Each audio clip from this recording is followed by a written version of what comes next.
你好，欢迎收看《新闻面对面》，我是谢仲。来，一开始为你介绍今天要请到的特别来宾，左边第一位新北市议员卓冠廷，五哥好，大家好；台北市议员苗博雅，五哥好，大家好；前民众党中央委员张义善，五哥好，大家好；右边为你邀请到台北市议员詹委员，五哥好，大家好；资深媒体人邵逸夫，大家好；接下来为你邀请到是刚加入民进党的立法院顾问三哥陈柏惟，大家好 ，Thank you。来，三哥，为什么想要在这时候会加入民进党？那你看网络上有很多一些讨论啊，你会不会赋予要去选这里选那里啦，一大堆的这些？没有，这个真的是公民自主意识哦，上网申请的填单，然后清明年假的时候回家扫墓嘛，就跟祖先讲。这跟扫墓为什么？祖先有托梦？没有啦，要跟家人讲一下要入党了。推荐人是谁？网络申请推荐人留空。OK， 所以真的不是什么什么讲好了要干嘛，其实没有那么多复杂。不是说讲好了，是说你会被很多人赋予很多的想象空间，你可以打很多的地方，很多地方你都能站，有很多人都会提这样。感谢台举，不过我想我辈青年有很多的对台湾的想象跟对于这种中国并吞的危机感但是我们并不热衷于参与政党的不管是派系或地盘的这一些纠纷嘛我自己有很多网友啦，或者是现实上认识的朋友，其实他们，我反而是我觉得我在鼓励大家一起入党，因为长久看下来，时间和长流上面，不管是对于台湾主权的想象，对于国家威胁的面临压力的抗压性等等的，我想民进党应该是我们这一群志同道合的伙伴的唯一选择。OK， 好，但是不管怎么讲，那个 Thank you， 等一下会帮大家解密，就是大家每个人大概如果有买房子的人都有贷款都有什么，那他会告诉你什么叫徐春英方案，好吧？那个方案听了你会吓死，没有想到2700万的房子贷款下来可以贷是2690。其实起诉书没有写到总价，它可以贷2697万，贷2697万，但是他的月薪，他是薪资的这个金流做5万块但是他可以贷到每个月要还10几万的方案，蛮特别。OK， 好，那到底是怎么一回事？那待会听看那三个人分析。那现在看起来的话，好，美国这次千里奔袭，救出他们的飞行员的这整个过程，越来越多的讯息出来。好，那这些讯息让你看，真的比拍电影还要精彩，尤其在最后几分的那一幕，如果在电影化，电影都拍不出这样的情节啦。最后那一幕，你想想看，只要有一个肩射飞弹对着那架飞机，一切结束，就不会是这个样。那为什么中间过程能够铺陈成这样？好，那除了这个以外，包括李珍秀，那对李珍秀来讲的话，今天站上了质询台的时候，是在立法院大院对面，应该是卓荣泰院长。那整个过程，是对空气质询吗？还是过程当中那有什么样的一些大家的一些的插曲？好，待会儿来看看，包括李珍秀，包括刚讲到徐春英在起诉书里面对大家爬出很多。那在这个里头，那到底对于包括两岸之间真的有被渗透或什么样一些情形吗？但是在今天，全国最瞩目的一件事情，应该是国民党主席郑丽文在今天率团那到中国大陆访问。如果照时辰来看的话，在礼拜5 4月10号的时候会有政协会，因为往年那也会包括两党之间的高层如果要会面的话，大概4月10号都是这样一个日子。这是一个传承吗？那重点是在这样的一个会面，对未来的两岸关系会有什么样一些的看法？那当然包括郑丽文今天的行程记者会说，如果要是不要讲说赖习会如果要没有郑赖会的话，就没有赖习会。OK， 好，那我来到底为什么？不过一开始先让你看一下，今天包括在启程以前，国民党主席郑丽文开了记者会，当然赖清德总统也有做针对两岸关系有一些相关的讲法。来，我也想透过此行，向他们证明，两岸和平其实没有这么困难。只要你有心，没有赖政会，大概很难有赖习会所以我真的很期待，我们都在台北见上一面，真的有这么的困难吗？和平必须要靠实力，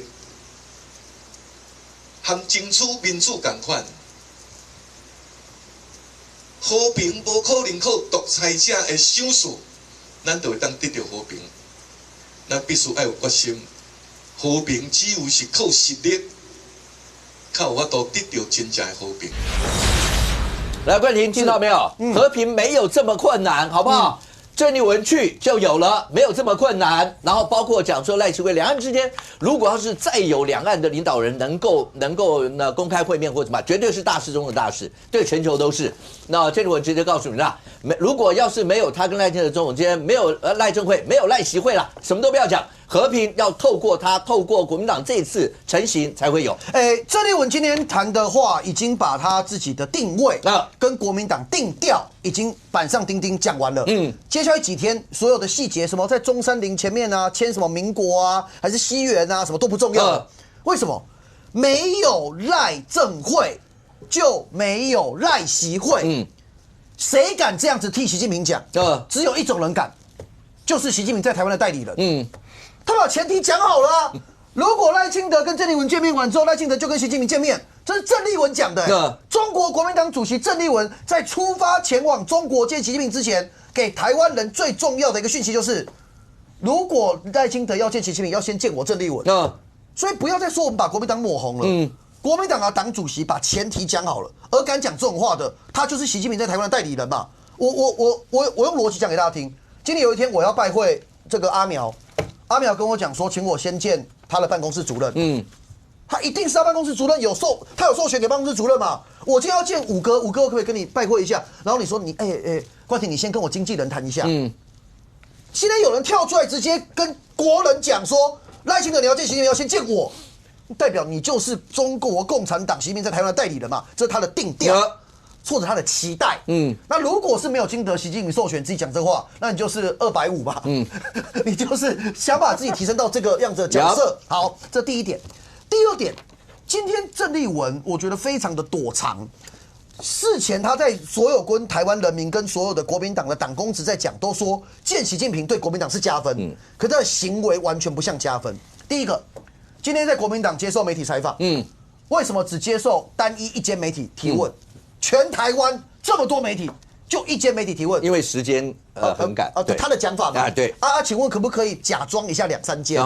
可以吧？一间是什么概念？我们都当过发言人，一间那就是任何在这一家媒体问的问题以外的问题，我都有可能有风险。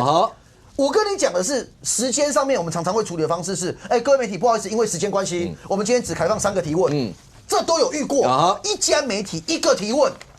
我至少以小弟我这么资历这么浅，跟在座那么多前辈比起来，算是小嫩逼的状况底下，我还真的没看过一个很罕见。你会说，如果是加分的话，那就让大家问到够。问啊，加分我畅所欲言啊。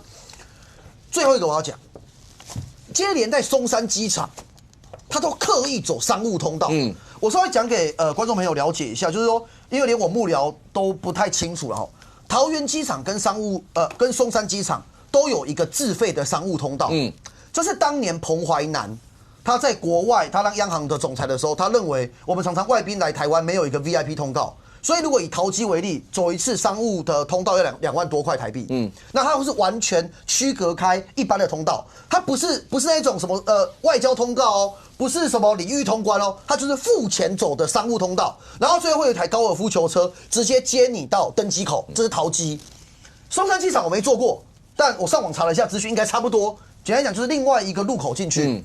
今天所有的媒体全部在松机2楼等着这个入境的这样的出境的这个 gate 那边要等郑丽文，就郑丽文直接后来所有媒体全部扑空，他直接从商务通道直接进到飞机，这在躲什么？这是奇怪的事情。你好歹给他拍个画面，挥挥手嘛。我觉得这是第二个，就是说他非常行踪。跟所有的动态，跟所有的接受媒体是非常非常异常低调的。第3个我要讲是说，国民党在过去这几10年的时间，从1949年被打败来台湾以来，中国国民党领导人跟中国共产党的领导人，一直到了2005年连战终于破冰见面，而见了之后开始开启了所谓的国共论坛，开始一连串的。2008年的芜湖会，2015年的朱习会，2016年的红习会，到2016年他们政权整个丢掉，而国民党内部的检讨最重要一个检讨就是因为我们跟老共太近，我们国共论坛应该要停办，所以一连停了10年，停了10年的结果，现在国民党的主流论述是说，你们民进党搞到跟中国共产党无法对话、无法交流，所以你们不能做的事情让我们来做。错，这我特别要讲。中华民国的民主进步党从来没有阻止过中国国民党你们要跟共产党交流。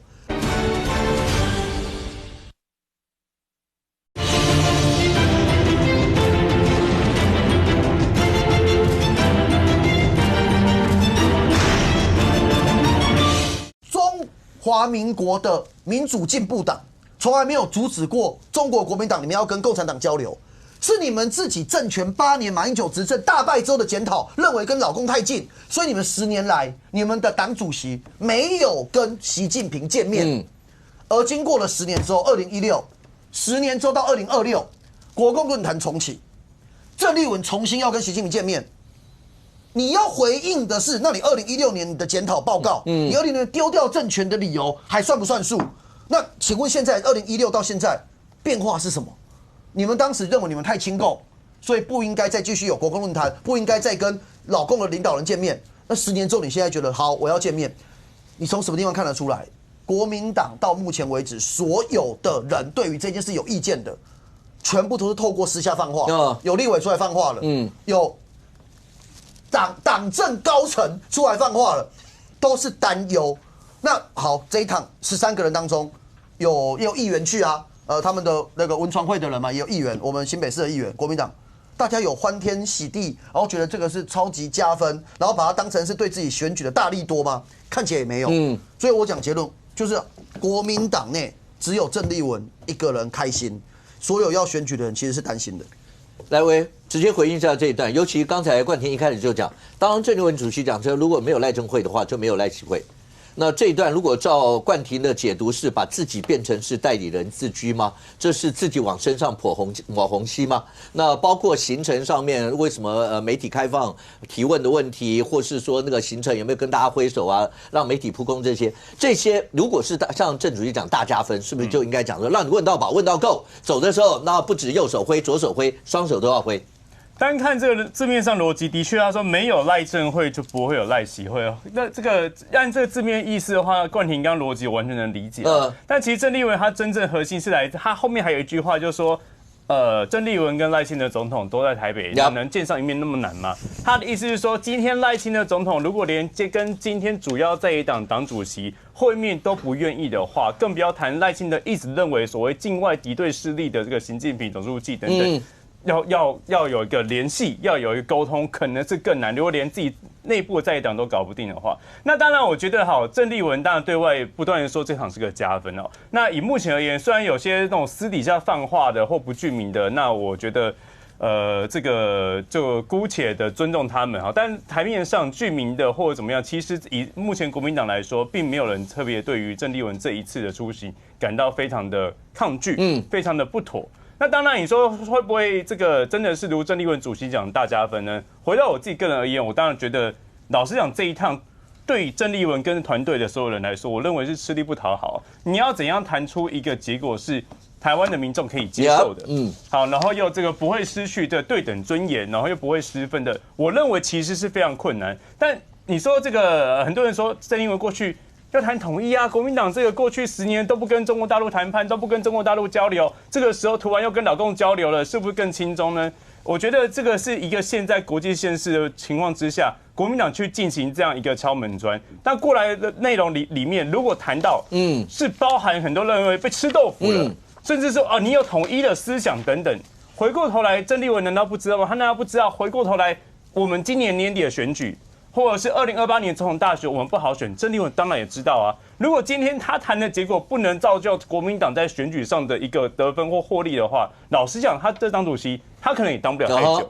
所以他都知道这样子的话，我们就不用担心他会去谈一个，或者是我们党内我们不会担心他去谈一个对于我们国民党在台湾社会里面是失分，或者是更多的所谓更多的亲中，或者是卖台，大家这种传统民进党的这样子言论里面的一些内容，我觉得不至于啦。所以我觉得，那为什么他现在这个媒体开放，好给1家而已啊，然后甚至松山机场没有走这个所谓一般的这个通道？我认为啦，就是说他降低现在跟习近平会面之前一切可能讨论的一些被过多的解读或怎么样，把一切争议放到最低。然后我觉得，像我现在也是这样觉得啊。现在前面行程照章，行礼如仪的照章的去走。真正重点的确是跟习近平如果有会面的话，会面之后谈的内容什么，这才是真正影响未来不管国民党选举，甚至台湾未来的一个谈判的一个过程。OK， 三哥觉得你会担心这一趟郑丽文主席去会有什么一些影响吗？刚才委员讲，这是吃力不讨好，但是他们还是要做这样的一些事情，为了两岸啦，为了终止了这么久的两岸之间的交流啦，或是所有的对谈。那包括这次带去的所有的人，从这些成员里面，大概13个成员里面，能够看得出来这次郑丽文他希望能够达到什么目的吗？刚才委员特别提到，就是不希望不管怎么说，他一定会透过会谈之中不要被吃豆腐，甚或不要让譬如说你啦，或是冠廷啦、阿淼会担心说会不会有所谓的金钟，甚或会被认为有卖台之举，你会担心吗？这个是会不会还要抓出来？这个他那句话是什么东西啊？是兔子还是老鼠？要抓出来玩一玩才知道。驴是马，是驴是马牵出来的，616才知道啊，616才知道哈。那郑丽文到底去到习近平？不是驴跟马跟兔子差很多，好不好？我刚在思考发言结构啊，忘记下一个精准的标题哦。这个部分我要检讨一下哈。这个到底？但是娱乐效果相当的好。好，但郑丽文到底他的底线在哪里？目前大家不知道。他选党主席的时候，他可以完全背弃过去在民进党的所有言论嘛，然后到反台独，所以他已经试过一次他的下线，而获得国民党的认证。接下来为了要获得这个川习会啊，他甚至过去郑习会，他甚至有什么拜共谍，然后党军购，这一些是台湾人不能忍受的国安问题的底线。那在接下来他的下限到底在哪里？我想这一题不要问我了，张委员也不知道，国民党的人也都不知道。为什么？因为郑丽文他一路获得权力的过程里面，就像现在 NASA 正在进行的逐月计划，像火箭发射一样。他今天上火箭说，讲我家己 NASA 吼，我一定大家拢当作家己的吼，去到月亮的时阵，大家人拢讲加好。然后接下来他就坐在驾驶舱，国民党主席要发射，一发射第一件事情，先把地方派系丢掉，县市首长不管了嘛。他的这个国民党籍翁寿良跟这个张启凯的党内初选就直接丢包了，所以第一推进器就丢掉了嘛。然后再飞高一点，第二推进器过去可能支持他成为党中央的这些地方派系，什么江启臣啊，什么我今天选举呢，你刚才当麦去。你现在不要去见习近平，会对年底选情有冲击、有影响，甚至据说有南部大佬这个说跟王家俊记者爆料说什么如果2026还是他党主席2028国民党他用多重的字叫做死路一条但是呢他听也不听，第二推进去过了大气层再把它丢掉，现在剩一个驾驶舱。然后郑丽文就在那茫茫的宇宙星海里面感受不到一道光然后看着窗外的地球，真美，好美的景色，要上月亮。好，那他到底跟习近平见面会说什么话？也就是他的那条底线画在哪里？我想是大家政治观察家关心的重点。如果他今天去的时候很有底气说，两岸虽然可以合作，国共可以合作，但不能消灭中华民国。这当然大家就不错哦。两岸一家亲，同属一中政策，一中的中是中华民国跟你在台湾讲的不一样呢。好像很厉害。可是会不会更多的情况是在闭门会议的时候不知道讲了什么东西，然后出来的时候去把两岸同属一中这件事情正式的在两岸落地？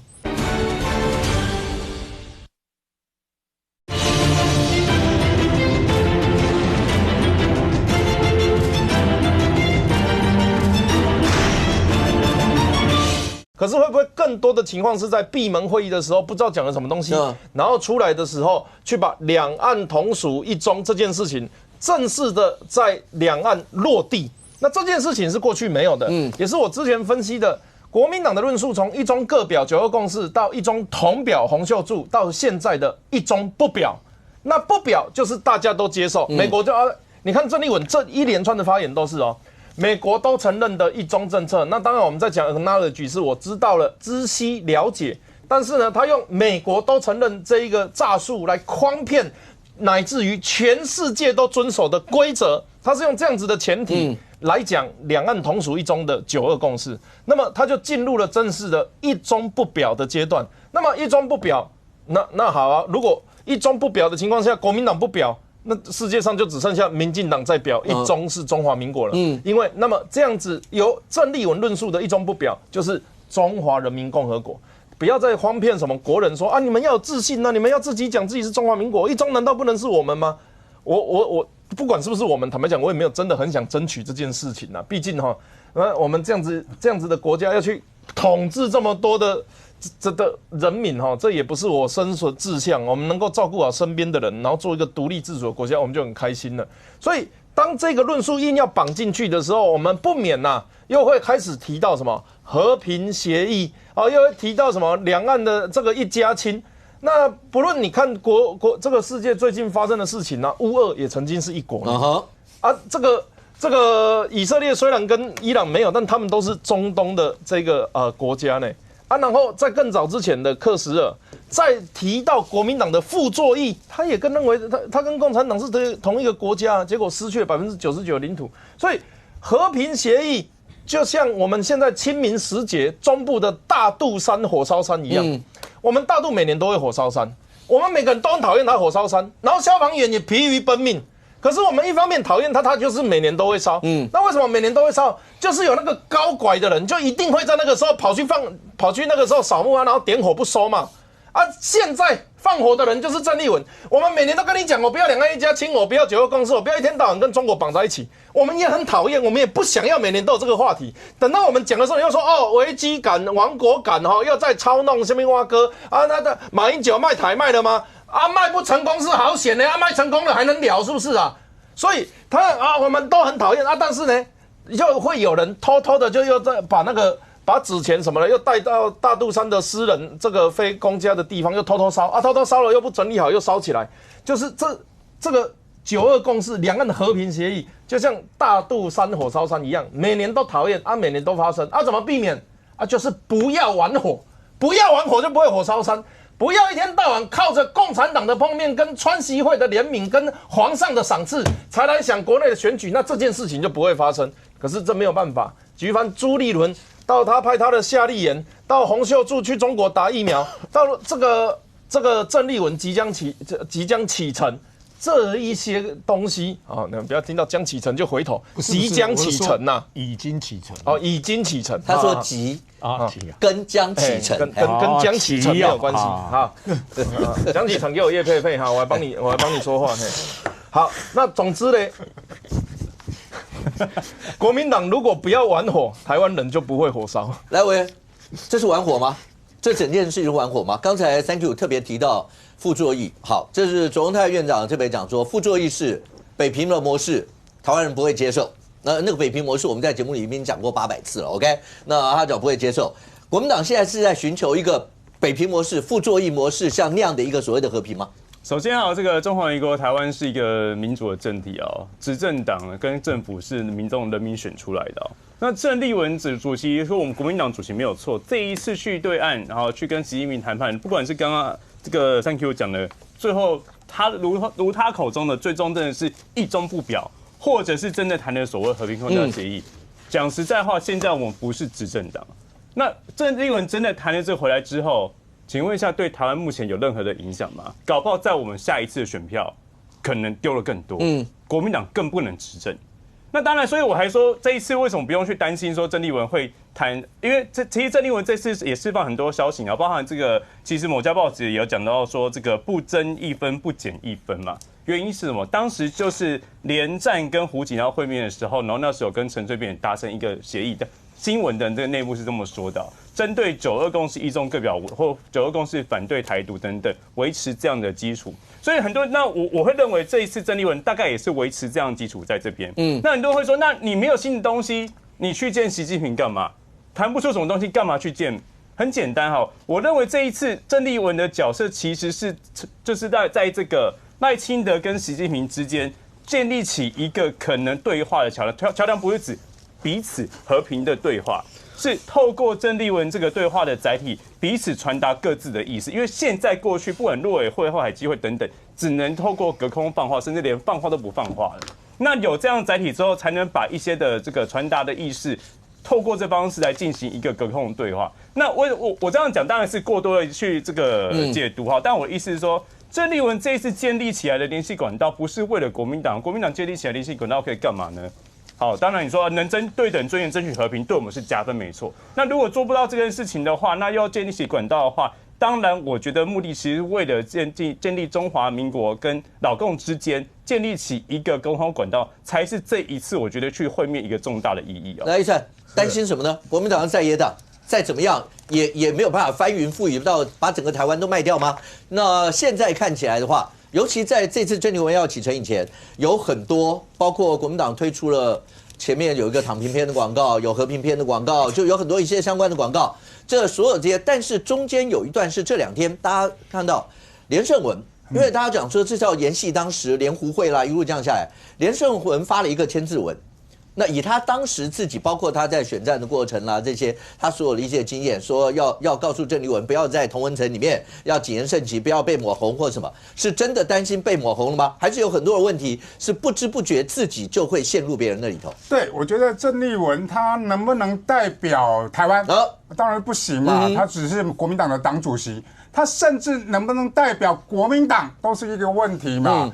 虽然他现在叫做国民党党主席，但是他的路线在国民党内部也有很多的争议哦，包含所谓刚才讲的，他是要抢这个两岸代理权的这个正统的位置。那为什么要抢呢？表示他在两岸代理权的之争里面，他也是其中之一而已嘛。为什么最近会有所谓的这个连胜文跟张荣恭啊？针对连胡会，因为所谓的连胜文发文说你郑习会郑丽文你去那边不要乱讲话。第二个要对等嘛，就张荣恭跳出来说没有哦，我们都跟当初连胡会的规格一样，表示你们连胡会没什么了不起啦，我们这次跟你们也一样啦，就是一样要求很多次说我们要去这个是老共的新闻稿说的说郑丽文要求好多次说我要去中国，所以我们特许你来了嘛，所以连胡会是不是也是这样子？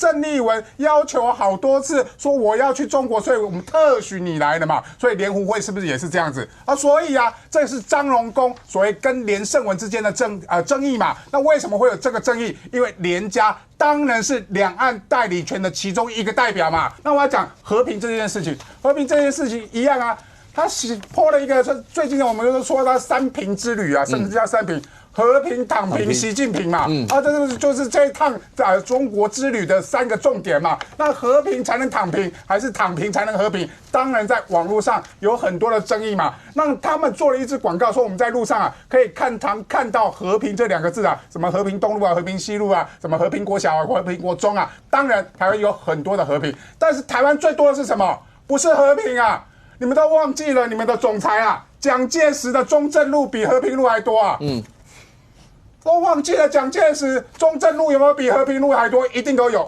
按秒就知道了他台北市一堆中正路各地都有中正路，所以你们请记得你们的蒋介石，而且逝世纪念日4月4号才刚几天没过去而已才没几天过去而已。蒋介石讲过什么话？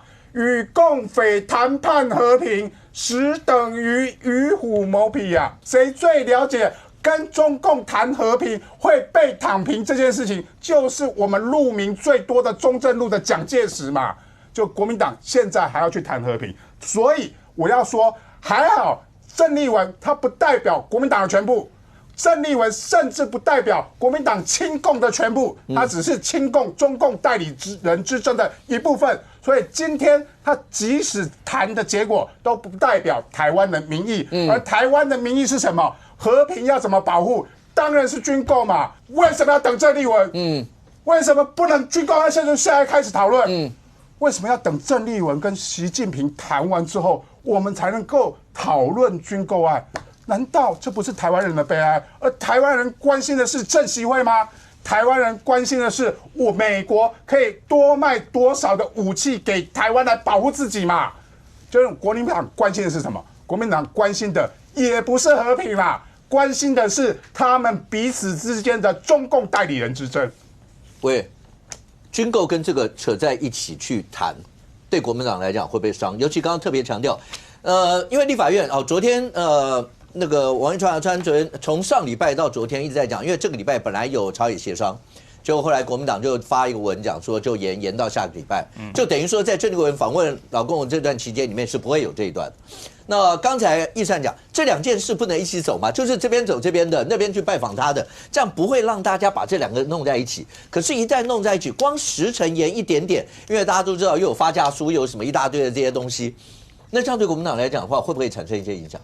首先当然这个有发价书，然后或者甚至是所谓的延缓，因为现在军购还没被讨论嘛，不管特别预算或常规预算。那如果因为这样子真的造成的某些军购因此美国不卖，或者是真的因此就买不到的话，当然国民党要承担这样子的责任。那回到这个军购到底跟见习近平有关系？我当然认为没关系，因为郑丽文包含党中央的版本很明确的3800亿加 N 嘛。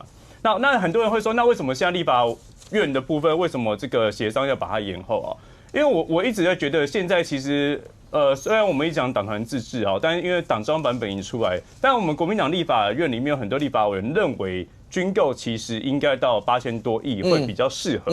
好，这个新闻不是以前就有，现在还在讨论。然后包含朱立伦前主席跟很多立委吃完饭之后，这一题才上礼拜又被拿出来，再重新再这个炒了一次。所以我倒觉得比较正面看待是，现在立法院党团的确跟党中央针对军购版本是有一定程度的争议。但不管是3800亿或是8000亿，这是既定的2个版本，国民党就这个2选1。所以你说今天见完习近平之后，如果真的按照这个刚刚13个逻辑说，因为我们军购是被这个要见完习近平被老共控制的话，老共一定叫你不要买。那这卢秀燕说的不要复杂化。见完正习会见完习近平以后主席去完中国以后再说。没有，我这是卢秀燕讲的，不是我说的。我觉得卢市长语义是这样子的，是觉得说就是军购毕竟这个它是一个重大的决策没有错，党团自主也没有错，但有这样版本争议，还是等主席回来之后好好讨论。但我的意思是指说，如果今天真的是被把持，如果按照这逻辑的话，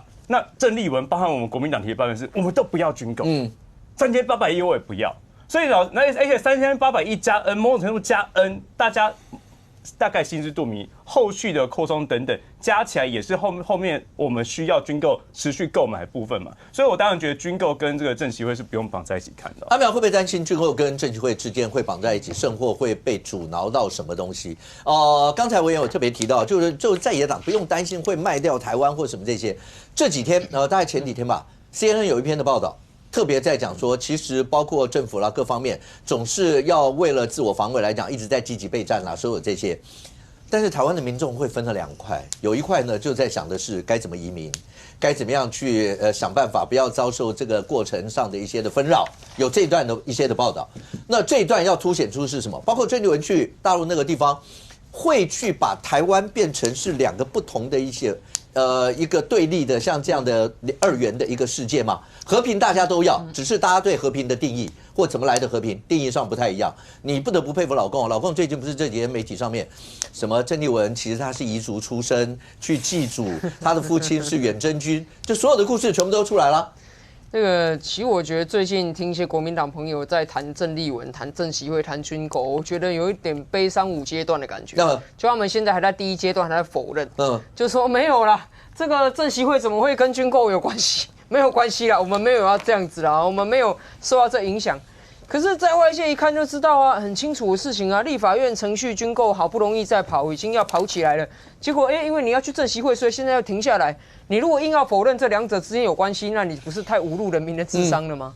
那更何况，人家政府提出来的版本是1.25兆，那你提出来版本是3800亿，这中间大刀一砍，砍的是超过1半以上。然后第3个说，哎呀。这个中共如果是中共下指导棋，应该是叫我们全部都不要买，怎么还会买3800亿？我跟你讲，中共最在意了台湾之盾砍掉，这对中共帮助就有多大了，对不对？所以我觉得很多时候这个国民党的朋友可能还在震惊说，怎么选出一个郑丽文这样当主席？现在还在否认，但是你否认到最后，你终究还是走到接受嘛。就是说，郑丽文做国民党主席已经是一个铁铮铮的事实，而且他在等于是在落实他竞选国民党主席的政见啦。坦白讲，他做的东西就是他选主席的时候，不是说他国民党的任务是要让台湾人都很骄傲，说自己是中国人吗？他现在是在落实他选国民党主席的政见啊，这毫无意外，也不需要担心说什么郑丽文会不会把郑习会跟军购挂钩，或习近平会不会怎么样，因为已经发生，就现在进行式，对不对？那我觉得关于这什么和平还是躺平的问题，其实答案很简单啦 ，Freedom is not free，和平有代价，只是这个代价有不同路线。你要为了和平付出什么？第一个是要付出你的奋斗，付出你的汗水，你要建立起自我的防卫，有了安全就有和平，这是第一个路线。第二个路线就是交出你的自由，交出你的政治权利，跟独裁者直接屈服，那你会拥有假象的和平。但是你现在所拥有的一切政治权利，你的言论自由、集会自由、结社自由，甚至还可以选总统、选立委、选县市长、选议员的自由都放弃掉。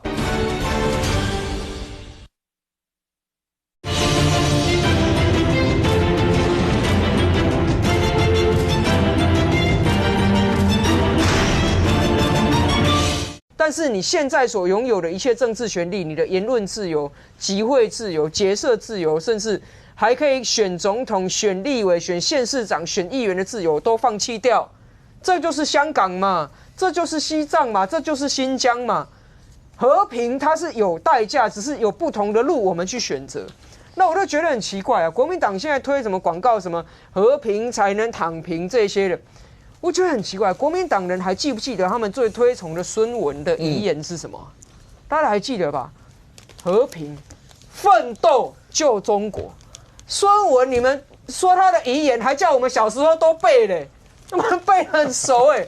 第二就是和平要奋斗啊，要奋斗啊！国民党的同志们，和平要奋斗啊，你才能够救。你要救你国民党，你要救台湾，或是你要救你的中国。那现在我们在为了和平要奋斗啊，就说我们台湾经济发展，政府有税收，然后呢，我们要把这些投资在我们的安全，这是我们奋斗的过程。那可是怎么好奇怪，在我们奋斗的过程里面，阻挠我们的竟然不只是中共。我觉得郑丽文他这次去中国一路以来，我认为啦，我看起来就像是他是在接受中国的服从性测试啊。就中国不断的叫他做这做那，不断的给他各种规格，看他会不会乖乖听话嘛。那实际上会不会听话？很听话啊。发邀请函邀请你去中国当天，郑丽文就已经服从了。他把国民党的一中各表丢了，变成一中政策，已经不会再出现各表了，不表了。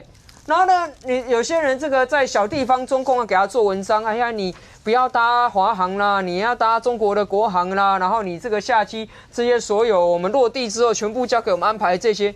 那郑丽文好像也都是完全，他是用客随主便嘛，实际上就是说你怎么安排我都 OK 的意思嘛。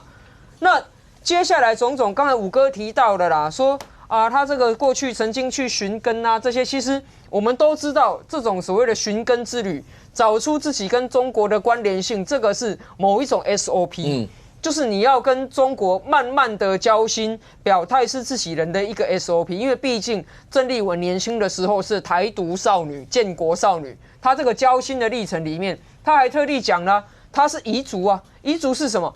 她要把自己还要签上中国少数民族的这样子的一个标签。他要当复数的代表，一下子又当台湾同胞的代表，一下子又要当中国少数民族彝族的代表，这些种种的上去之后，他跟他中国签了千丝万缕的关系。现在中国在收网嘛，他把这个网收回来之后，哇，真的是放长线钓到大鱼，因为这一只真的大鱼啊，他不只是一个党的主席而已，他是立法院最大党，立法院过半。可以操控立法院的党的主席，台湾的政治史上郑丽文是少数可以把杠杆放大到最多倍的。他用6万的中国国民党党员票，杠杆52+2席立委，再杠杆8席，总共加起来62席立委，只要6万张票可以控制。然后他再用这个52+2+8席立委呢，再去杠杆中国共产党，就说我跟习近平可以来见面。连战家都受不了，因为他看说，2005年我那个联湖会累积下来的，我是一个总代理，结果现在新的总代理要面试了。刚才我听委员在讲，他帮郑丽文想了一个非常好的说法。他说郑丽文去是为了要搭赖习的桥梁。我觉得想出这个方法的人真的厉害。但是如果这个说法为真，假设这个说法为真，那郑丽文此行他是在面试习近平的特使。他在面试习近平的特使。如果这个说法真的成立的话，中国国民党的主席要去面试说，不然习近平你交给我，我帮你跟中间跟赖清德我去沟通，这个不就是彻底败坏中华民国台湾建立起来的两岸交流制度吗？我们的制度性的两岸交流是什么？海基会、海协会的对口，然后我们还现在保留一个陆委会在专门处理跟中国有关的事情。为什么要接受中国指定说你这个郑丽文来中间做沟通？我觉得这件事情从头到尾看起来，就是郑丽文他现在正在对习近平展现他的价值，但是展现价值的过程当中，他在牺牲台湾的安全，因为他带去的礼物，其中有一个就是军购搁置暂缓军购搁置暂缓那为什么我们台湾的安全要变成郑丽文带去给习近平做交换的这个伴手礼？我不明白你们中国国民党的事情，你要第3次国共合作，再深化国共合作，甚至以后走向国共合并，那是你们党的事情。但是不要拿我们台湾人正在为安全奋斗的这个过程去牺牲掉，因为我们谁都不希望此行变成是台湾解除武装的第一步。我们的和平是靠着我们的武装保障的，它不是天上掉下来的礼物。过去小时候国民党都教我们要背很多无妄再举，对不对？庄敬自强，处变不惊，这些是什么？这些不就是要告诉我们说要奋斗才有和平吗？我从来没有听过说小时候老师教我们说蒋介石总统告诉我们要躺平，没有听过这种事情哦。那为什么现在国民党整个变了？因为你要让他6万票的党主席杠杆60席的立委，然后再去中国共产党那边去做交换，我觉得100年老店国民党沦落到这个程度，我心里真是觉得很悲哀。来，委员等一下一次回应。那个冠廷你要补什么？我要补很多这个你要补很多。简单讲，因为关键大家在意这一次郑丽文跟习近平见面，其实跟军购是有关的。我稍微点，因为委员刚才也是认为说2个不会有关系嘛。但我让大家回想一下，从去年年底，美国开始批准包含海马斯在内的8项武器给台湾之后，老共的反应，老共第一时间跳脚。当时英国的《金融时报》甚至独家披露，在2月份的时候，老共跳脚完之后，他们独家披露说，老共气到因为要美国对台军售最先进的武器，甚至要把川习会往后延迟。这第一个讯息。第二个讯息是中国官方多次用坚决反对美国这次的对台军购，甚至直接讲美国这次对台军购是给台独讯号，给台独错误的讯号。连结是什么意思？如果卖给台湾更多武器，就是支持台独。他已经上纲到程度第3个我要讲的是，老共以上所做这些事情，对台湾实际上支不支持军购，表面上无关。因为最后是由立法委员决定有没有要支持。所以这个时间点，郑丽文去见习近平，怎么会跟军购无关？因为能够掌握跟影响中国国民党立委的人，就是中国国民党党主席嘛。那这个时候去见的，再搭配昨天一个新闻，我看完就懂了。昨天新党开了一个记者会，我蛮认真看的，就直接喊出了叫反战促和新党打出的标语叫反战促和，我们不要买武器了，我们要和平。那如果跟国民党这2天所打的和平全部都在一起，不就结束了吗？所以怎么会跟这一次的军购无关？国民党可以做一件事，今天郑丽文在出访之前，在去见老共习近平之前，可以讲说我们的军购完全无关，我们支持对美的军购把它讲清楚嘛。可是有吗？也没有。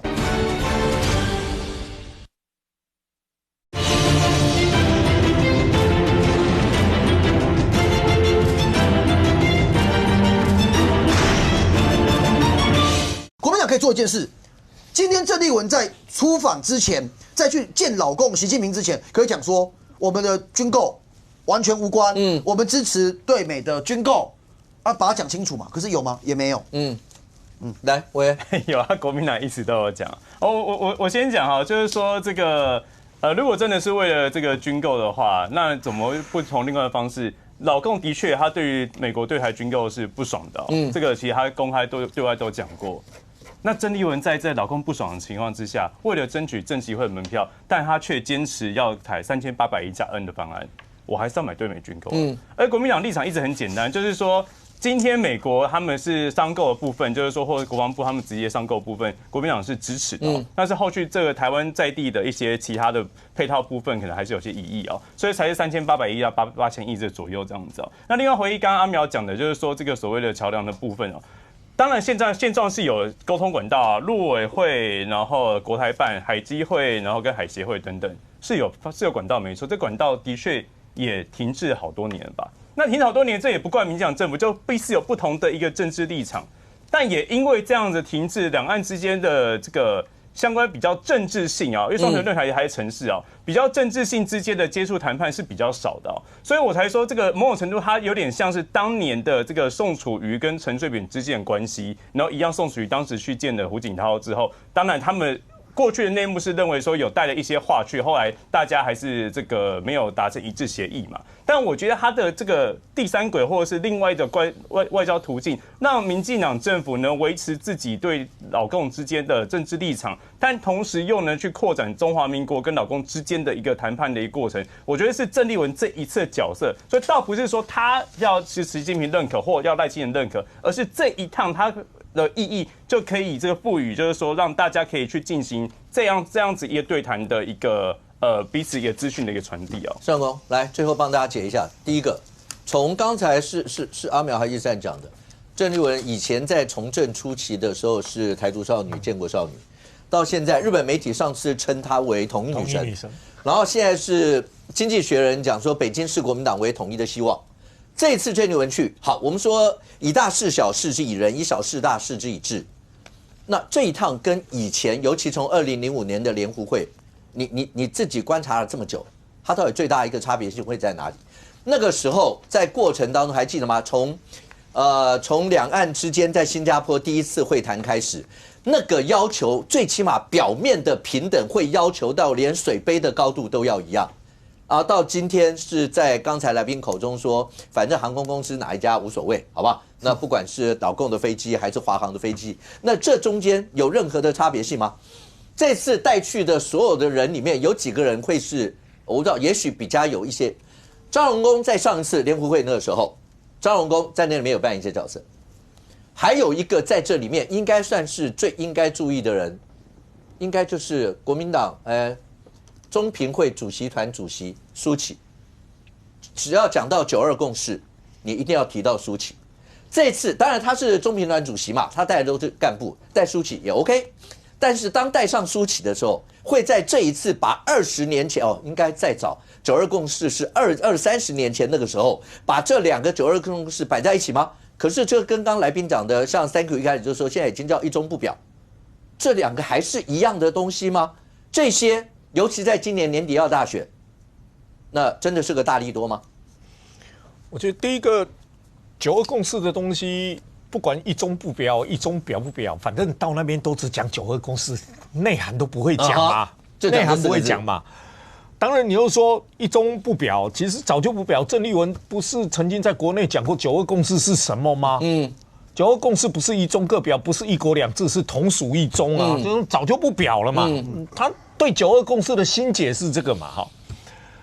当然你说，如果他去把他的新解讲出来，他可能省略到同属一中，习近平就乐了。习近平就是要的就是同属一中嘛。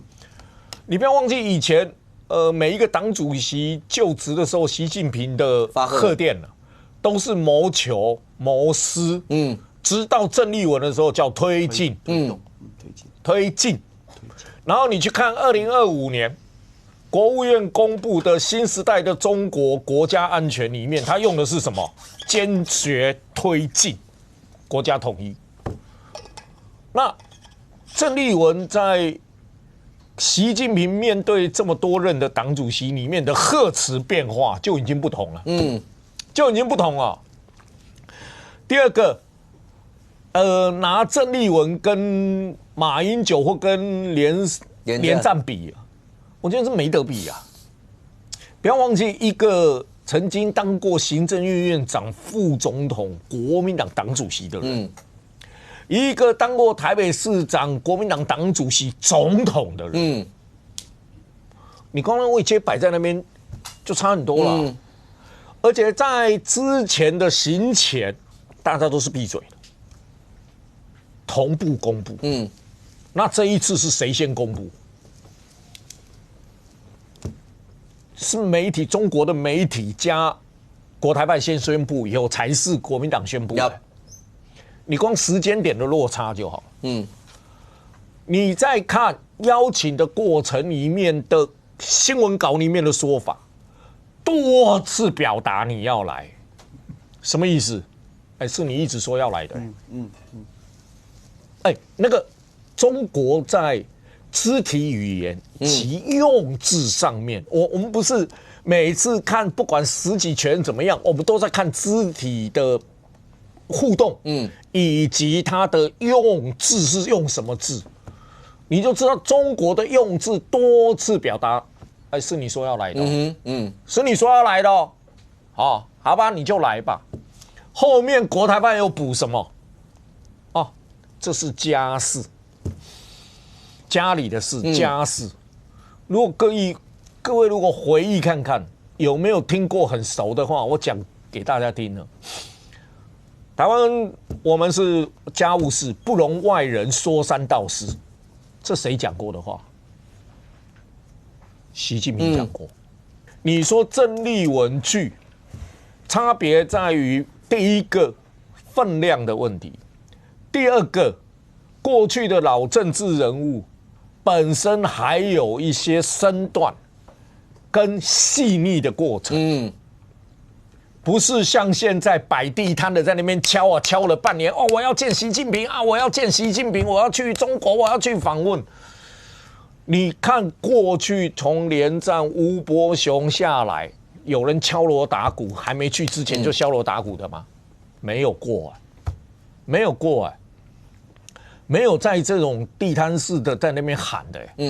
过去大家都还有一种政治上面老一辈的那种身段矜持。你说马英九上次去见习近平那一次，各位还记不记得是什么媒体先写的？是港媒先写。港媒写完以后，双方证实，再讲一段。跟这一次跟郑丽文一起去的人，在大陆、中国，人家跟他说：“隔一段时间你们有个非常重要的人要来。”问他谁啊？没讲。他一回国，第一件事跑到哪里？马办。问是不是马英九要来？很重要的人嘛。对，马办完全否认。结果隔没几天，港媒马英九。有人像郑丽文这样敲锣打鼓的吗？没有第二个就是说，我今天你来，马英九，连战，你到了郑丽文，4月份怎么突然跟你说，3月30号突然跟你说，郑丽文你来吧。如果你仔细去想前因后果，2月份跟3月份发生太多的事。卢秀燕的访美，包括军购的意见，韩国瑜突然跟你说军购列优先，37位众议员还记得吗？等等一连串的事，然后3月又有柯文哲的判决，后面说把国民党视为统一的最后希望，现在能靠民众党吗？民众党的民调等等下来，他还有柯文哲还有2024年的量能了吗？看来是没有了。看来是没有了。那这两个在野党，你到底要靠谁？然后后面3月又有徐春英的起诉，然后里面扯到李珍秀的问题等等一连串的下来，亲中、亲美、反中的路线国民党里面已经出现分歧，再加上马英九基金会的事情，中国的认知是金溥聪与萧旭岑的冲突，一个是当过驻美代表，一个是亲中派的人物。中国的解读就是说，不管你马英九基金会到底发生什么事了，中国的解读是。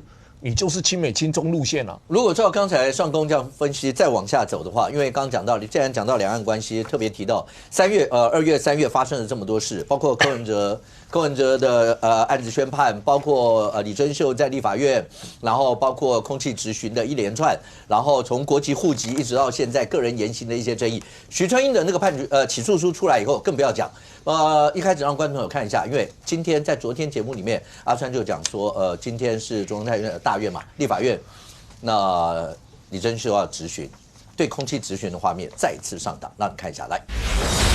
安院长，我今天布上这个牌子，我必须要跟院长表示，是基于对于院长主持大院议事秩序的尊重。珍秀要邀请所有的新住民陆配弟兄姐妹，也拜托所有善良的台湾新家人，我们一起来阻止这个毁宪乱政的赖政府继续恶搞。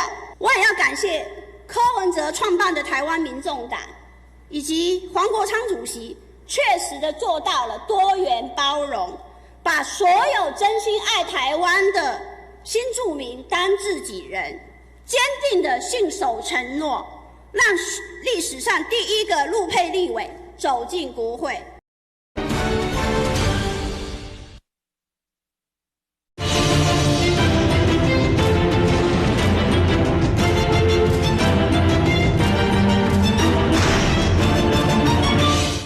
来 ，Thank you。他也是第一个让陆配立委走进国会，然后对着空气要质询，然后包括在委员会。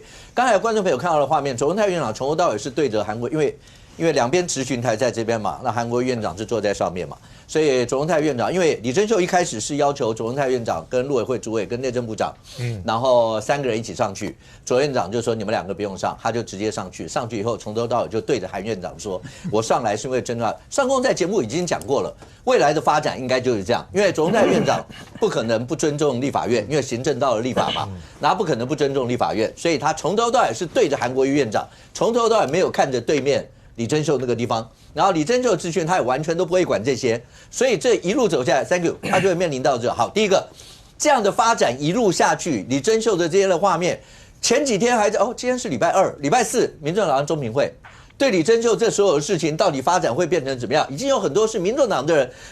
跳出来，从各地方，包括宜兰的主委，包括苗栗的主委，蔡壁如讲的更直接了，然后讲说再不这样，再那个就没救了。如果还要不要快刀斩乱麻，所有这些好，那李珍秀这个问题对民众党来讲到底会有多伤？另外，徐春英起诉书里面大家看了很多，她跟老公之间是不是真的有一些？那老公那个地方有没有在渗透啊？类似像这样，但是我特别注意到，请问一下那个豪宅贷款的那个。26995还97，2697，那个要怎么贷呢？那个可以贷出这样，你是提供给大家有一个徐春英方案的选择。陆委会记者会的时候，记者访问他说：“对于徐春英起诉可能是共谍相关的案件，以及民进党自遇到相关的共谍的情况，这个陆委会副主委如何回应？”他讲了一篇洋洋洒洒说建议大家都应该去读徐春英起诉书。另外一方面也指到他在起诉书里面有一位叫孙宪的统战部官员，民革的中央委员，他来到台湾有见面跟谁？跟纪凌莲、跟李祖仪，是国民党的大将，国民党至今没有回应。然后呢，他代表民众党要参选不分区立委，是为了建立中国在台湾的滩头堡，叫做中配大联盟。如果能够成功的话，徐文涛也就是上海市民政局的官员，也是共产党的官员，他说我死也可以瞑目，也就是他这辈子的战略目标就是能够在台湾由国民党、民众党、新党各放一个中配立委，形成中配大联盟。然后呢，在起诉书里面又提到，他结束选完之后他会去找牛向国民党立委游说法案，包含中配6改4等等。那个牛到今天到底是哪一头牛？国民党没有回应。我想起国民党的不分区名单里面，不过在很后面。没有，你说的是牛圈炉。但是他说的是要去找牛立委，不一样哦。牛立委就只有一个哦，那不然的话，牛圈炉要怎么跟国民党游说法案？牛圈炉是在不分区名单外面，从这里看到Subway那边去都还排不到。怎么会是他吗？所以这个都是问号。被影射的当事人应该要出来澄清，被指涉的政党应该要出来严厉斥责嘛。只有一种情况不需要，自己人。我想到小时候跟同学打架。爸爸妈妈来，我爱讲迄阵拍那拄安那，你爱甲阮囝回去嘞？那个你怕赢怕输，什么意思？他不在意的，打架我不在意的嘛，共谍我不在意嘛，贪污我不在意嘛。你看柯文哲在里面把自己的钱搬过来，要搬过去，搬过来要搬过去。然后陈佩琪说：“我今天在家里发现100本存折，什么被收走。”我想说，上次我看到有100本存折的地方是银行，你家开银行吗？但是呢，他们这些人不谴责，明明柯文哲。涉贪的东西是还把自己党内的钱搬来搬去，政党的人这一题选择不回应，不然就是党主席出来讲我太太很生气，到底关你太太什么事？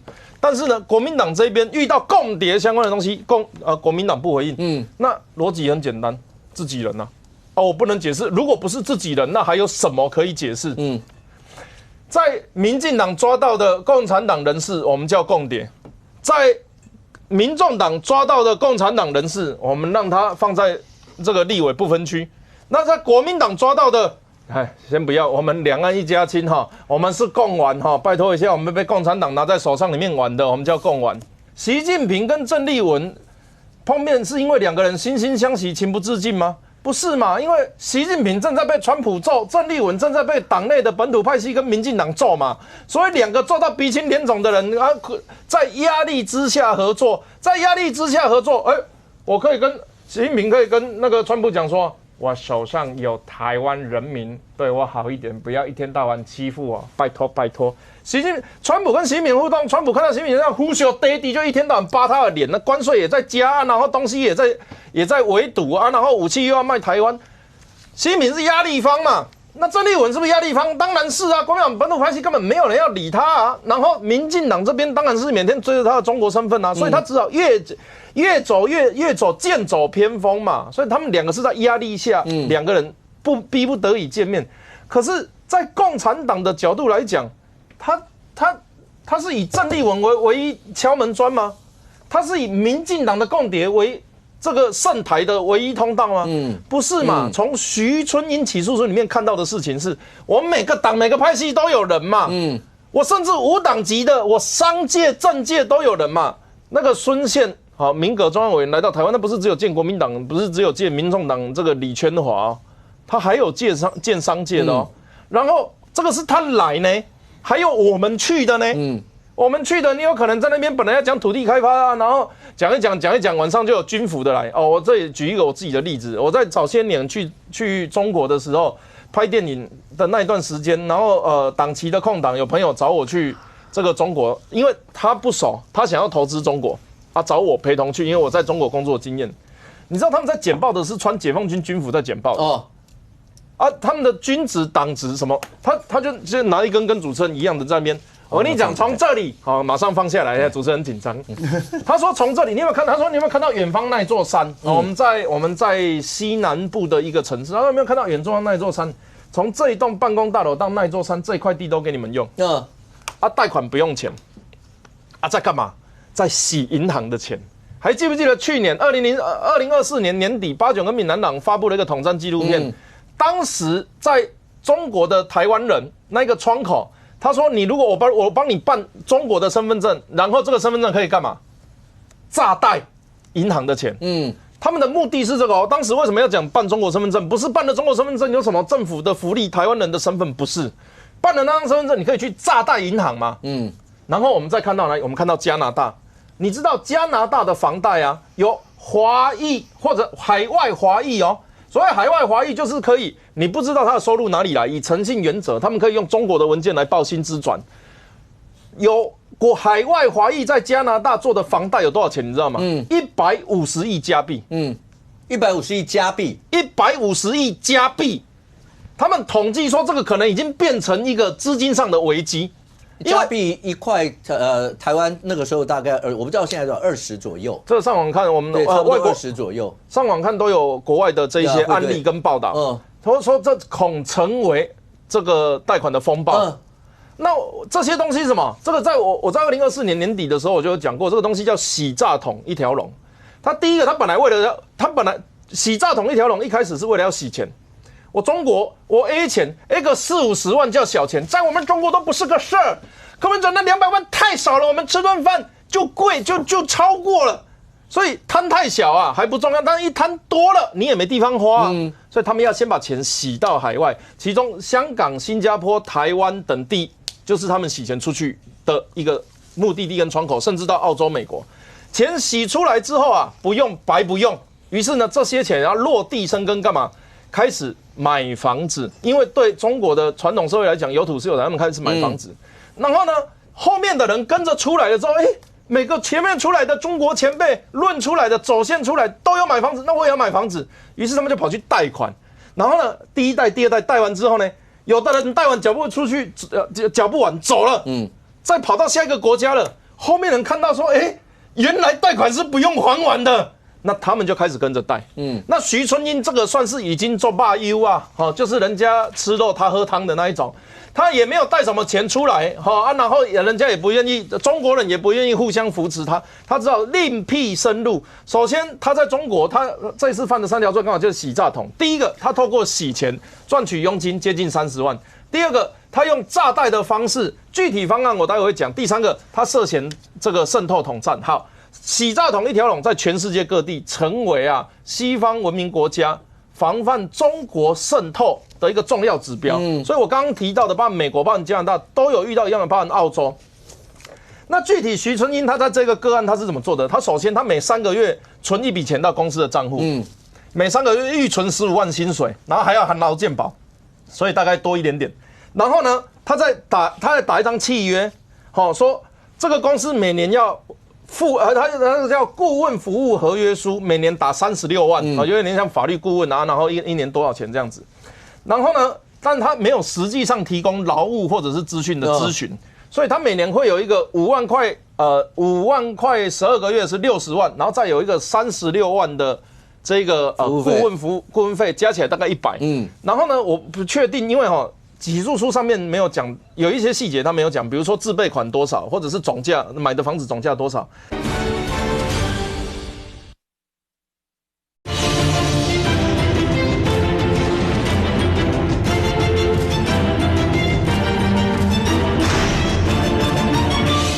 起诉书上面没有讲，有一些细节他没有讲，比如说自备款多少，或者是总价买的房子总价多少，他也没有讲，他有一些数字怎么来的。但是呢，银行核贷2697万给他，他核贷2697万给他的时候，只有写到几个数字。该贷款条件是因为这个人的年收入有190万，但是我们刚刚看只有大概接近100万嘛，那可能是算双薪还是怎么样，我不确定，还是他家他女儿，有没有保人，这个我们不知道。然后呢，他现在月缴8.5万，所以觉得有还款能力就给了。所以他实际上做到什么事情？他用2张假文件跟假的薪转，有现金3万，他只要自备现金3万块就可以买2700了。这个当然是我的梗啊，因为他2697嘛，再自备3万就可以看2700的房子了。有可以这样子玩的哦。如果这样子可以的话，那就表示这中间有几个问题。第一个，我们可以透过这种方式瘫痪台湾的财政。他现在贷款的不是私人银行，是公股银行。公股银行里面有没有配合？目前看起来起诉来讲，他是说使该行员有这个登载不实，他说有让人家登载不实啊，所以该行员没有主观翻译，是这个角度。但是呢，他可以第一个瘫痪财政，第二个他可以用很小的钱。我们以为以前你中国人要来统战台湾是你要让利给我，你要来买所有的客钱来买嘛，结果不是，要给我买我的国家，跟要骗我的现金。这笔钱是我们出钱给徐春英贷的，是我们出的，我们家人出的，我没有允许徐春英贷款，你有本事，还记不记得？跟中国相关的太子集团记名铁手，我跟你讲，你有看过现金几百亿吗？都拿黑色的垃圾袋倒在银行的那个桌子上，说我要在这一栋房子买10亿间，你说要这样子买走，那也比较划算。你不是呢？你跟我们贷款买，我是跨贵。另外第三个，对比年轻人，我就不去计较民众党什么居住正义打假球啊，口号喊一喊，我们也不去计较国民党其实都是家大业大权贵干嘛的。那我问你啊，你允许中国人来台湾干这些事情吗？我很简单的讲，请问各位有办法3万块贷款吗？刚刚在录影之前，大家稍微提到，可能过去有一些什么官股银行那边省级农会什么各个不同的阶层，然后配合的银行，我还曾经听说在近代台北市好像还有在前几年还有一个什么100-200万的低息贷款之类的，但你要怎么低息到3万贷3000万？3万贷2700，你要怎么贷？所以这个是很明显的阶级的不公平，而且是很明显的世代的不公平。更过分的事情是在你知道他是洗诈桶背景的时候，你还把他提名当不分区的立委。民众党应该要出来，梁文姐所讲的，每个人都应该要读徐春英起诉书。我认为民众党最该读，然后国民党，如果你们有人跟徐春英以及统战部官员接触的，你也应该要向社会大众说明。OK。好，那3个解释完以后，就告诉你，千万不要去走徐春英方案，好吧？因为涉及到违法的东西，不要去走那样的一个方案。听起来就会觉得，而且刚刚讲到，如果是中间包括有使公务员的登载不实啦，或什么类似这些，那就一定会有伪造文书啦，或其他刚刚讲的那些问题。但是，来关题是刚才镜头上让你看到的那些，那个就是好，千万不要这样，那是钮祜禄真秀，对。那个接下来，他告诉你他是会变的哦，他接下来会黑化哦，他会变的哦。可是你会发现，最近这一波波的，包括民众党内部有很多反弹的一些声音，要他下来的声音。可是，在今天面对到卓奎要做质询的时候，民众党委员都到了，然后每个人拿的牌子也都是捍卫什么就法律啊，要让入配啊，能够享有参政权，类似这些啊。该演的要把它演足，因为每一个人的价值在这一个李珍秀的事件上面是不一样。我先讲对于台派的支持者或对民进党的党公职来讲，我们在意的事情是他的国籍跟户籍没有依法放弃的动作，他依法不能当中华民国台湾的立委。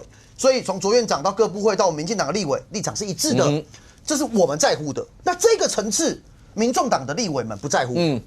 从头到尾，他们不认为李珍秀国籍仍然是中华人民共和国，户籍仍然有中华人民共和国的户籍，在他们的价值上面，他们不认为这是问题。所以他们声援，我觉得这个就是他们要表现的，把它表现好。但关键是今天陈清龙总召在声援前，在议场外面受访的那一句话，陈清龙总召今天讲，前面讲他声援了，后面的那一句话叫“但有关于他”。这个被检举相关的事情，有关于他这个党纪的这些问题，这个就尊重中评会。后面这句话才是关键。对民众党而言，不能忍受李珍秀的点是在于，当他爆料高虹安收柯文哲的700万，甚至现在被新竹帮加码爆料，当时检举高虹安助理费的就是李珍秀。我跟我稍微讲一下。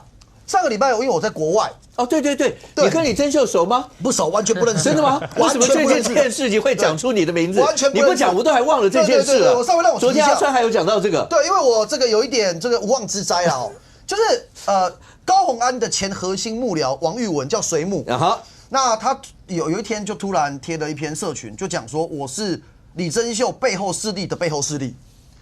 他这个言下之意就是我是林冠年的背后势力。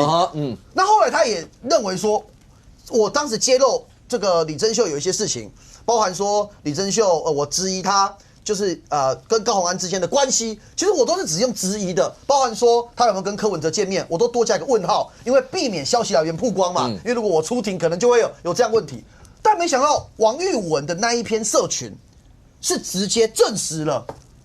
他们民众党都知道，就是李珍秀检举高虹安，是他讲的，不是我讲的，所以等于我是疑问询问之后，王玉文证实，好，这些事情只是个插曲，这对我来讲不重要，因为反正你们觉得我可以控制李珍秀，你们相信你们的，我觉得疯了。但关键是，李珍秀现在的状况是，他把所有政坛每一个人、每一个阵营该得罪都得罪光了。我刚才讲完了台派支持者民进党。我现在讲完了民众党内的人，好，第3个人叫黄国昌。刚才我讲的是新竹帮嘛，新竹帮因为高虹安的原因跟他有积怨嘛，好，第3个层次叫黄国昌。黄国昌当然不会护李珍秀啊。黄国昌现在最想要的，我的评论如下：黄国昌要的是，在民众党立法院党团的8个立委当中，有1个黄国昌可以跟他有默契，可以配合，而且可以听他指挥的，他能够继续的影响民众党的党团。现在那几位跟柯文哲的关系远胜过跟黄国昌的关系啊，所以黄国昌我们要观战的指标是，如果李珍秀在2天之后的中评会真的被弄掉了，黄国昌他会怎么处理？下一个是许忠信，下一个是陈志汉。我的观察跟我的评论是，黄国昌不会想要许忠信，黄国昌会想要陈志汉。所以如果他可以把许忠信用什么方式没让他递补，或者是说递补之后还有其他人可以下来，陈志安进去是黄国昌他要的目标，这是黄国昌的层次。所以至少在不要保李珍秀这一点，他跟新竹帮是有共识的。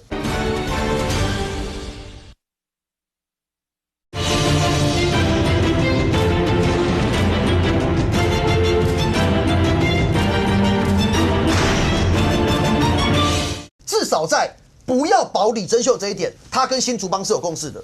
好，我讲完这么多人，最后一个叫柯文哲。李珍秀他的讲话都是有艺术的。你什么时候听过一个人跳出来跟他讲要尊重制度？下一句话讲说，那只有柯文哲能叫我走。这2件事情本质上是矛盾的啊。尊重制度就不是柯文哲能决定，柯文哲能决定就不是尊重制度。所以这句话的意思就是，那我是柯文哲的人呢、那柯文哲你要来跟我谈呢、那我要怎么样才愿意离开？所以不外乎现在最后外界很多讯息啦哦，我也分享一下我了解到了，就是看来民众党中评会会把李珍秀开闸的几率极高。开闸是因为停权跟开除，不讨论停权的。就是开除，对，就开除。停权是基本的，一定停权。停权他可以继续当立委啊，对啊，他只不能当党干部。是啊，开除就是几率应该是高的。我这个至少各方面听起来的讯息大概是这样。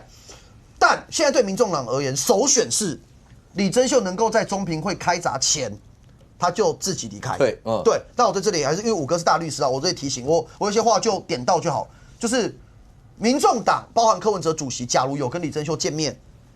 假如有跟他谈条件，假如有跟他在聊的过程当中希望他退，我只有一个提醒：柯主席，你的官司已经够多了，不要做违法的事情，一切一定要合法。好，我就讲到这里。OK，阿苗，是你自己判断，对，民众党中评会开，我们现在讲开闸是开除哦，停权是另外一个是讲开除哦，因为现在连小绿人新信都关心民众党说，哎，不是看民调他都已经是变成这个样子，你们如果要再保他，对民众党。这怎么会有任何好处吗？因为就算换掉，他还是民众党的人上来啊，那为什么一定要挺着呢？是这个小立远老师哦，他的评论一向是蛮中性的，因为毕竟人家日本人嘛，也不是台湾人，也不是哪个党的党员哦，所以有时候他都是把各党的弱点指得蛮清楚，尤其是他着重在民调这部分。其实我们直接讲白了，现在各家民调，包括最近的上次正传媒所做的。连白的支持者都有1/3觉得李珍秀不适任了，这是一个很大的危机嘛。我们立法院长久以来建立的制度就是双重国籍不能当立委，管你是哪一国人，就算你背后有美国的国籍，我一样也是把你赶出立法院嘛。那李珍秀卡到这问题的时候，白色是全党户一人甚至是他的整个的国家论述要为了李珍秀一个人转弯去靠近那个1国2区结果现在变成是他要赶走李珍秀的关键点，竟然只是因为李珍秀跟一个根本不是党员的高虹安有不愉快，说什么是不是他背地里去检举高虹安啊？是不是这个问题啊？还有扯到柯文哲有没有700万给高虹安嘛？那让人家感觉你这个政党的道德标准到底是什么？你这个政党到底是人治还是法治？我就不懂啊。照法治，李珍秀不该当立委，可是你们说他该当。可是现在变成是他卡到柯文哲跟高虹安的问题的时候，你突然觉得我要把它开闸，这很奇怪嘛？难道你们党规里面，人家刘邦是去咸阳约法3章，我现在看起来他们只有约法1章啊，就是别让柯主席不开心，就只有这一条而已。你守住这一条的话，就算你是徐春英，你是李珍秀，你背后有这红色问题，一样当不分区。但是你抵触到这一条的话，我现在立刻中评会可能一把铡刀随时在你头上要开闸，看你要不要知所进退嘛。但在他知所进退的这问题之前，我要问一件事情：你如果中评会真的要开会，你按照你法治党规党章去讨论啊，为什么好像这事讨论不完？是不是有什么你们要问的人还没给意见？别忘了之前徐春英的问题的时候，柯文哲跟黄珊珊私底下，总统候选人跟他的总干事私底下在赖，黄珊珊竟然问说要不要去找国台办聊聊。到现在他们没有对这件事给交代。那我就要问李珍秀这件事情遇事不决，犹豫不决，到底是你们中评会有不同意见，还是你们要找谁聊聊？但是还没聊完呢。现在徐春英的起诉书出来，里面背地里检察官举的这一些证件，不要说公诉证据了，那些他们赖来赖去那些微信里面的东西，都讲得很清楚。其实你们之间后面关于不分区名单的讨论很多啊，那不分区名单都讨论那么多了，现在这个不分区想当立委已经踏进立法院李珍秀，难道你们都不会讨论吗？不过现在看起来，国民党因为讨论国籍户籍的时候，国民党的朋友会讲说，不管依照你说从国籍法到两岸人民关系条例，大家照制度走嘛，你们怎么可以什么？但是现在搞成这个样子，连民众党里面都有很多人直接跳出来说叫他知所进退的。现在国民党。因为蓝白合一定是国民党未来的一个走向嘛。那现在呢？你看今天李珍秀对空气质询那当然民众党自己的他们的这个总召干事长有跳出来帮他说话，但我好像还没看到任何一个国民党立委跳出来，因为老实讲，这个空气质询，然后剥夺他李珍秀立法委员的这个职权跟他行使权利，是一个过去我们非常在乎的事情那当然，我觉得陆配的一个参政权，以及他放弃户籍或放弃国籍的这样子一个现实状态的一个困难这个是我们的确过去一直在乎、一直在争取，然后一直帮他捍卫的但李珍秀今天他能不能成为代表所有陆配参政权的唯一代表？以目前的现在政治现实发展看起来，好像不是这么一回事。李珍秀他今天担任立法委员之后，他的质询跟他的对外发言是秉持了立法委员的专业，提出很多他的专业法案，让大家去认为他是一个模范或适合的一个立法委员吗？到目前为止看起来，民众党内部的争议跟八卦比较多，这也凸显为什么民众党自己内部刚刚这个正传媒民调，民众党认为他适合的是37.3%，没有过半，不适合的34.1%。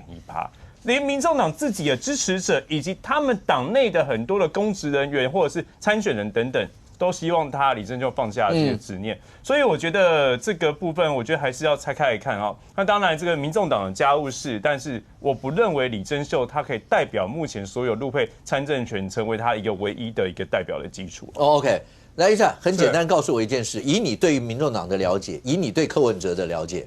或是有人一直在讲柯文哲李珍秀能不能处理，是他万一真的黑化了，然后他手上有核弹有什么那些东西弄出来以后会不会更麻烦？会不会真的这样？对，我觉得李珍秀会不会被开除？我觉得如果他没有自行请辞，如果没有自行请辞，中评会不会开除啦。因为中评会开除会有更大的麻烦。什么麻烦？因为现在他们所持的理由有3个嘛。第一个叫做700万柯文哲的车手抗辩嘛。柯文哲你自己在法庭都在车手抗辩了，不是吗？这条钱我没拿，我拿给高虹安嘛。不是就是柯文哲在法庭里面最主要的主张，这些钱都没有1毛钱进到我的口袋里，我都搬给别人而已，所以被检察官你这个叫自行车手，不是车手嘛？所以那个李珍秀是在帮柯文哲讲话。那帮柯文哲讲话，你为什么可以用这个理由去开除他？第二个叫高虹安吹哨者高虹安1审是有被判贪污有罪2审财污罪，现在在上诉嘛。所以内部的吹哨者检举之后，这个助理废案高虹安现在也被民众党开除党籍，这个叫吹哨者。吹哨者不是黄国昌最主张的一个挺高虹安，一个挺柯文哲所谓的车手辩护，一个挺黄国昌的吹哨者的人，为什么要被你们中评会开除？所以如果你们不敢开除了，那我李珍秀一定会去告你们中评会嘛，这已经降下了嘛，我要做暂时处分嘛，你们的理由不正当嘛。所以我都觉得说，你们把简单的事情复杂化了。最简单的就是当初变成是你们的不分区立委的时候，有没有放弃户籍嘛，那没有放弃户籍，你就欺骗了这个政党，所以我依据这个理由把你开除才对就好啦。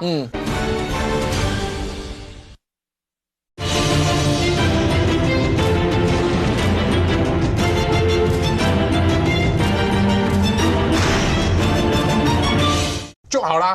结果民众党不敢用这个理由开除他，找了一堆不是理由的理由，反而会让李珍秀找到把柄去告中评会嘛。所以我认为李珍秀，除非他自己愿意辞，否则中评会要开除他的几率很低。尚公来3分钟，请问一下，第一个，国民党麻烦是不是很大？年底选举，彰化，你今天看到那则新闻，真的是直接讲那个，因为谢依凤同时也是彰化县党部的主委。然后那个主委换萧景田，然后那个谢依凤升党副秘书长，然后马上谢依凤出来跟你说我不接，然后他会继续要争取，所以彰化这局，第7大都，100万以上的人口，大家都在乎这，现在是国民党执政，那接下来呢？好，蓝营跟白营的蓝白合，接下来最好的示范区，然后白营最大的希望在嘉义了吧？因为今天那个齐凯赢了翁秀良医师，所以未来他就挂着蓝白合要打嘉义市这一仗。当然，你现在先讲嘉义比较单纯啊，因为民调做出来。对啊，翁硕良也跟张启凯一起开记者会嘛，那唯一竞选主任委员的，对，他叫他接，他说你先去找黄敏惠了，黄敏惠嘛，好，那。结果出来了，当然，大家都还算君子啦，开一个记者会，然后后面听说，翁硕良的手机就打不通了，也不知道为什么哈。然后，当然你说，在这一个嘉义市的战场上面，蓝白合，当然张启凯胜出了嘛，那就没什么好谈的嘛，当然这是白银最后的滩头堡了吧？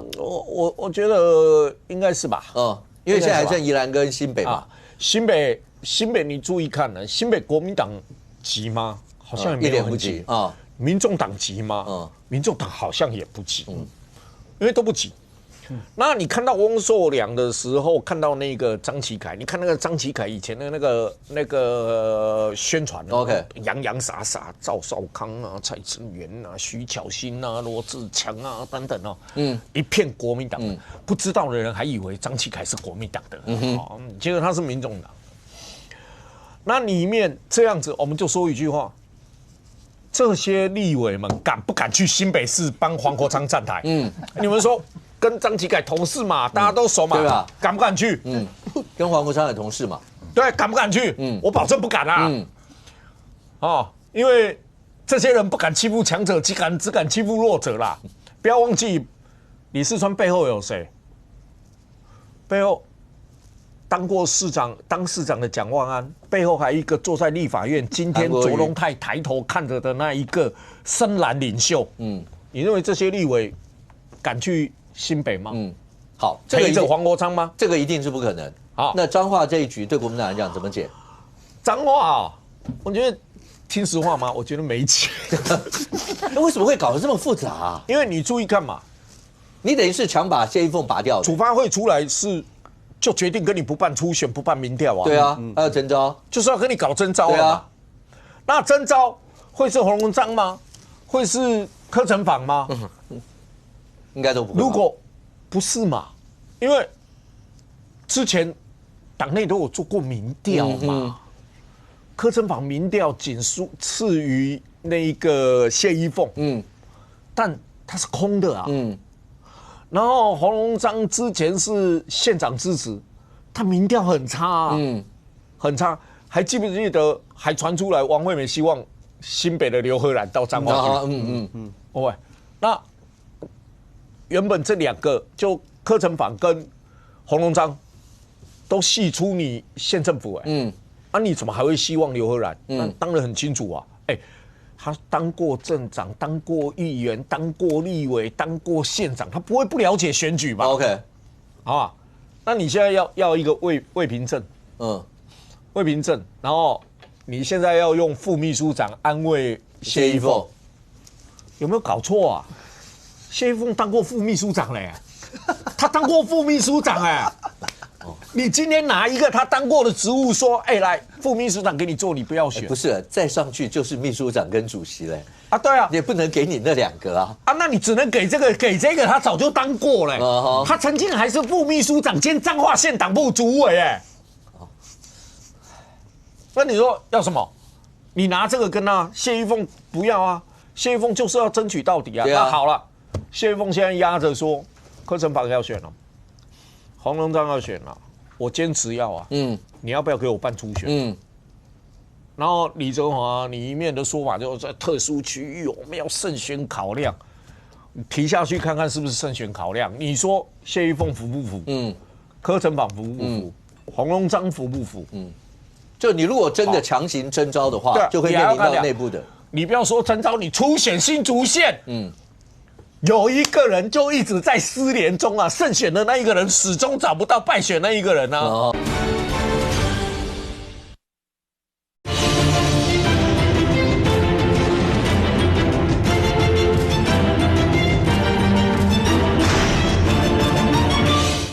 然后败选那一个人，基本上当过主委，当过那个议会副议长，当过副县长，组织性很强啊。现在你也没办法协调了。OK， 宜兰更麻烦。宜兰是吴宗宪还是要给陈婉慧？然后不管这2个人，第一个，你们能不能把议长搞定？能不能把议长搞定？好，如果陈婉慧赢了。你能不能把陈之妙搞定？你们当初是怎么林之妙？你们当初你陈婉慧怎么打林之妙的？你民众党怎么打林之妙的？对不对？